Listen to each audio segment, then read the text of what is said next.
के सीएम अरविंद केजरीवाल की गिरफ्तारी के बाद आज ईडी ने उन्हें कोर्ट में पेश किया, जिस पर सुनवाई करते हुए कोर्ट ने केजरीवाल की रिमांड पर फैसला सुरक्षित रख लिया है। मामले की सुनवाई पूरी हो चुकी है। अब ईडी को अरविंद केजरीवाल की रिमांड मिलती है कि नहीं, यह तो कोर्ट का फैसला आने के बाद ही पता लग पाएगा। लेकिन कोर्ट में सुनवाई पूरी होने के बाद अरविंद केजरीवाल के वकील अभिषेक मनु सिंघवी ने मीडिया के सामने आकर कई चीजों पर बड़ी जानकारी दी है। केजरीवाल के वकील अभिषेक मनु सिंघवी ने क्या जानकारी दी है, अभिषेक मनु सिंघवी का बयान सुनाने से पहले आपको बता दें कि मुख्यमंत्री केजरीवाल की पत्नी सुनीता केजरीवाल ने मोर्चा संभाल लिया है। मोर्चा संभालते हुए मोदी सरकार पर सुनीता केजरीवाल ने निशाना साधा है। एक्स पर सुनीता केजरीवाल ने लिखा कि आपके 3 बार चुने हुए मुख्यमंत्री को मोदी जी ने सत्ता के अहंकार में गिरफ्तार करवाया, सबको क्रश करने में लगे हैं। यह दिल्ली के लोगों के साथ धोखा है। आपके मुख्यमंत्री हमेशा आपके साथ खड़े हैं, अंदर रहें या बाहर,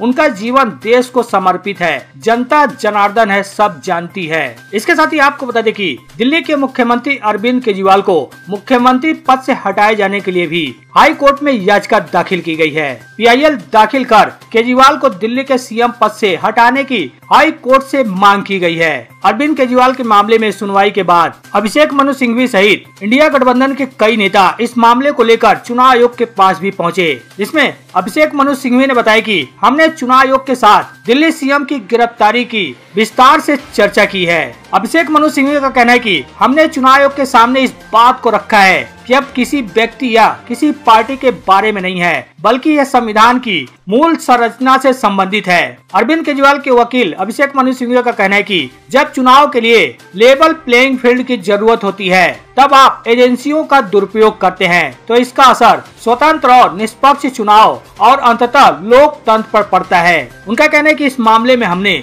चुनाव आयोग से हस्तक्षेप करने को कहा है। अभिषेक मनु सिंघवी ने कहा कि आजाद भारत के 75 साल के इतिहास में पहली बार किसी मौजूदा सीएम को गिरफ्तार किया गया है, जबकि सबसे पुरानी और सबसे बड़ी विपक्षी पार्टी का बैंक अकाउंट फ्रीज कर दिया गया। उन्होंने कहा कि हमने विपक्षी नेताओं के खिलाफ एजेंसियों के दुरुपयोग के सबूत दिए हैं। हैरत की बात यह है कि इन एजेंसियों का एक्शन सत्ता पक्ष पर नहीं दिखता। उनका कहना है कि हमने यह भी मांग की है कि अगर चुनाव आयोग DGP सचिव को बदल सकता है, तो वह इन एजेंसियों पर नियंत्रण क्यों नहीं रखता। अरविंद केजरीवाल की गिरफ्तारी के खिलाफ रावजबरनी कोर्ट में पक्ष रखने वाले अभिषेक मनु सिंघवी ने कहा कि केंद्र में सरकारें पहले भी थी, लेकिन किसी भी सरकार ने चुनाव में एजेंसियों का इतना गलत इस्तेमाल नहीं किया। अभिषेक मनु सिंघवी का कहना है कि सत्ताधारी पार्टी ने कौन सी जादू की पुड़िया खाई है कि सारी अच्छाई उसके पास है और विपक्ष के पास सिर्फ बुराई है। सिंघवी ने सवाल उठाया कि आप चुनाव से ठीक पहले गिरफ्तारी करके क्या मैसेज देना चाहते हैं। सिंघवी का कहना है कि पहला वोट पड़ने के पहले ही आप यह चाहते हैं कि आपकी जीत हो जाए। उन्होंने मांग की है कि चुनाव आयोग कोई थाली में सजाने की संस्था नहीं होनी चाहिए, इस मामले में वह कार्रवाई करे। गौर करने वाली बात यह है कि ये आयोजन कल लेट रात्रि को हुआ है, लेट, क्योंकि आप जानते हैं जिस प्रकार का गैरकानूनी एक्शन लिया गया है वो भी लेट रात को लिया गया था। इतने अल्प समय में हमारे सभी कॉलीग्स ने, कई लोग दिल्ली से बाहर से भी आए हैं, कुछ 1-2 लोग पहुंच नहीं पाए, लेकिन करीब करीब विपक्ष के हर रंग की पार्टी यहां पर उपस्थित है और मैं समझता हूं सब एकजुट होकर इस मामले में गए हैं। हमने चुनाव आयोग के साथ विस्तृत रूप से वार्तालाप किया। हम सब अंदर थे, चुनाव आयोग के तीनों नवगठित चुनाव आयोग और उनके सभी अफसर थे। मैं संक्षिप्त में बता दूं आपको कि हमने क्या कहा। पहली बात कि ये बहुत ही गंभीर और व्यापक मुद्दा है। ये सिर्फ एक व्यक्ति या व्यक्ति विशेष या पार्टी विशेष का मुद्दा नहीं है। ये मुद्दा व्यापक इसलिए है क्योंकि ये सीधा संबंध रखता है भारत के संविधान के मूल ढांचे से, जिसको आप बेसिक स्ट्रक्चर कहते हैं। जैसा कि आप जानते हैं, मूल ढांचे का जो पूरा कानून है वो ये कहता है, बड़ी बहुत अनूठी बात है भारत के बारे में, कि अगर कोई भी संवैधानिक संशोधन मूल ढांचे के विरुद्ध है तो संवैधानिक संशोधन भी असंवैधानिक करार किया जा सकता है। अब इसको हमने कैसे पक्ष रखा? जब आप इस प्रकार की चुनाव के लिए जो एक समतल जमीन आवश्यक है, अति आवश्यक है, अनिवार्य है, समतल जमीन, उस समतल जमीन को आप बदल देते हैं, उसको समतल नहीं रहने देते हैं दुरुपयोग करके एजेंसीज द्वारा, तो उसका सीधा दुष्प्रभाव पड़ता है स्वतंत्र निष्पक्ष चुनाव पर, फ्री एंड फेयर इलेक्शंस। उसका सीधा दुष्प्रभाव आगे पड़ता है गणतंत्र लोकतंत्र पे, डेमोक्रेसी। और स्वतंत्र निष्पक्ष चुनाव या लोकतंत्र गणतंत्र दोनों उच्चतम न्यायालय ने केशवानंद भारती के समय से कहा है, बार बार कहा है, मूल ढांचे के एक अभिन्न अंग हैं। तो जब आप समतल जमीन को बदल देते हैं, नॉन समतल बना देते हैं दुरुपयोग करके एजेंसीज का, तो आप सीधा उस मूल ढांचे पे प्रहार कर रहे हैं, असंवैधानिक गैर कानूनी प्रहार। ये एक मूल मुद्दा है और इसके लिए सबसे बड़ा पुलिसमैन इस समतल जमीन का संविधान ने बनाया है, चुनाव आयोग को बनाया है। सिर्फ कोई स्टैट्यूटरी गठित संस्था नहीं है, ये संवैधानिक संस्था है। तो हमने उनको उनके उत्तरदायित्व की याद दिलाई और कहा कि आप बेझिझक होकर इस मामले में हस्तक्षेप करें। दूसरा पहलू हमने बड़ा रोचक रखा उनके सामने, हमने उदाहरण तो दिए, अभी मैं 2-3 दूंगा। स्वतंत्र भारत के 75 वर्ष के इतिहास में कई सरकारें आई हैं, उसका रंग ये भी हो सकता है, ये भी हो सकता है, ये भी हो सकता है। इसी सत्तारूढ़ पार्टी की सरकारें पहले आई हैं, लेकिन 75 वर्ष में कभी भी चुनाव के बिल्कुल शुरू में, चुनाव के आसपास एजेंसीज का दुरुपयोग ऐसे कभी नहीं हुआ।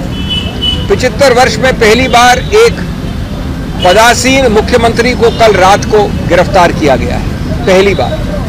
कुछ हफ्तों पहले एक मुख्यमंत्री को मजबूर करके हटा के उसको गिरफ्तार किया गया। विपक्ष की बहुत बड़ी पार्टी, 125 साल से ज्यादा पुरानी पार्टी कांग्रेस के 94, 95, 96 के अकाउंट्स के विषय में 150 करोड़ से ज्यादा फ्रीज हुआ है। हमारे माननीय कांग्रेस अध्यक्ष, पूर्व कांग्रेस अध्यक्षा, सबने अभी आपके समक्ष 2 दिन पहले इस पर प्रेस कॉन्फ्रेंस भी की है। अभी हमको बता रहे हमारे मित्र लेफ्ट के, ये चुनीजिया खड़े मेरे साथ, उनको भी वैसे ही नोटिस आए हैं। तीसरा पहलू, हमने एक सूची दी 11 और हाल के रीसेंट उदाहरण, पुराने उदाहरण तो सैकड़ों हैं, वो 11 के 11 एनसीपी से लेकर, टीएमसी से लेकर, कांग्रेस से लेकर विपक्ष के हर पार्टी पे है जहां पर एजेंसीज का दुरुपयोग हुआ है, गिरफ्तारी हुई है। लेकिन एक भी उदाहरण नहीं है सत्तारूढ़ पार्टी का। ये कौन सी जादुई पुड़िया खाई है सत्तारूढ़ पार्टी ने कि हर अच्छाई वहां है, हर बुराई यहां है, या सिर्फ बुराई दिखती यहां पर है? अगर बुराई वहां है तो दिखती नहीं है। वॉशिंग मशीन का तो उदाहरण आपने बहुत सुन लिया है, लेकिन ये समतल जमीन की मूल ढांचे को प्रहार करता है। हमने 11 लिखित और उसके अलावा 14 उदाहरण दिए हैं अभी अभी चुनाव आयोग को। तीसरा पक्ष ये है कि अगर कुछ गलती भी हुई है तो आपने कहीं ये नहीं दिखाया कि अभी इसी वक्त एजेंसीज की रेड आवश्यक है, अभी इसी वक्त इनकी गिरफ्तारी आवश्यक है। अरे भाई, अगर कोई नोटिस या कोई कार्रवाई 2023 से चल रही है तो आप 2 महीने और नहीं रुक सकते? आपको तो कार्रवाई करनी है, आप करिए। लेकिन ये क्या कि आप चुनाव के पहले वोट पड़ने से पहले ही चुनाव जीत जाना चाहते हैं। आप पहला वोट पड़ा नहीं, उसके पहले जीत जाना चाहते हैं आप, कानूनी तरीके से नहीं, गणतांत्रिक तरीके से नहीं। तो ये मामले जिसको कहते हैं आवश्यकता या जरूरत अरेस्ट की, वो किसने दिखाया है? मेरे पास अधिकार क्षेत्र है तो मैं अरेस्ट कर लूं। चौथा, हमने बताया कि आपके जो कई सारे सर्कुलर है चुनाव आयोग के, उसमें भी ये वंचित है। हमारे कॉलीग्स ने ये मांग की कि अगर चुनाव आयोग डीजीपी बदल सकता है, होम सेक्रेटरी बदल सकता है, किसी को बदल सकता है, तो ये एजेंसीज किस प्रकार की कोई एक विशेष एग्जेम्पशन एंजॉय करती हैं। इन एजेंसीज पे नियंत्रण क्यों नहीं करता चुनाव आयोग?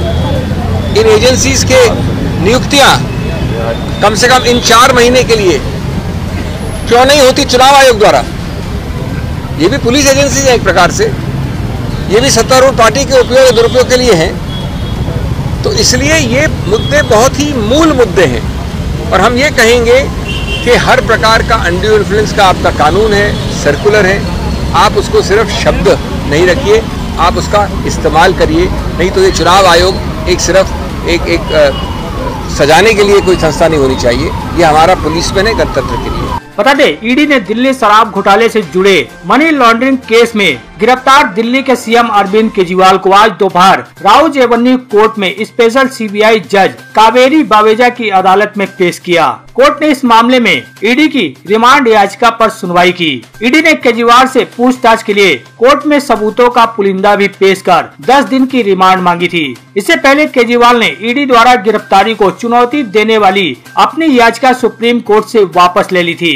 अरविंद केजरीवाल की ओर से पेश वरिष्ठ वकील अभिषेक मनु सिंघवी ने सुप्रीम कोर्ट को बताया कि केजरीवाल सुप्रीम कोर्ट में याचिका वापस ले रहे हैं क्योंकि इसमें रिमांड से टकराव हो रहा है। ईडी ने लंबी जद्दोजहद के बाद गुरुवार रात केजरीवाल के सरकारी आवास पर छापेमारी कर उन्हें गिरफ्तार कर लिया था। ईडी की टीम केजरीवाल के सरकारी आवास पर करीब 4 घंटे तक सर्च ऑपरेशन चलाने के बाद देर रात उन्हें अपने साथ ले गई। बता दें, कथित शराब घोटाले केस में ईडी द्वारा यह 16वीं गिरफ्तारी है। पद पर रहने के दौरान किसी भी मुख्यमंत्री की गिरफ्तारी का यह पहला मामला है क्योंकि अरविंद केजरीवाल ने अब तक मुख्यमंत्री पद से इस्तीफा नहीं दिया है।